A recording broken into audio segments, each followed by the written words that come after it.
Lucas 16:9-15. Ang mabuting balita ng Panginoon ayon kay San Lucas. Noong panahong iyon, sinabi ni Jesus sa kanyang mga alagad, "Kaya't sinasabi ko sa inyo, gamitin ninyo sa pakikipagkaibigan ang kayamanan ng sanlibutang ito. Maubos man ito'y may tatanggap naman sa inyo sa tahanang walang hanggan. Ang mapagkakatiwalaan sa maliit na bagay ay mapagkakatiwalaan sa malaking bagay.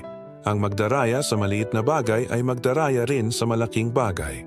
Kung hindi kayo mapagkatiwalaan sa mga kayamanan ng sanlibutang ito, sino ang magtitiwala sa inyo ng tunay na kayamanan? At kung hindi kayo magpagkatiwalaan sa kayamanan ng iba, sino ang magbibigay sa inyo ng talagang para sa inyo? Walang makapaglilingkod ng sabay sa dalawang Panginoon, sapagkat kapupuotan niya ang isa at iibigin ang ikalawa, paglilingkuran ng tapat ang isa at hahamakin ang ikalawa. Hindi ninyo mapaglilingkuran ng sabay ang Diyos at ang kayamanan." Narinig ito ng mga Pariseo at nilibak nila si Jesus sapagkat sakim sila sa salapi.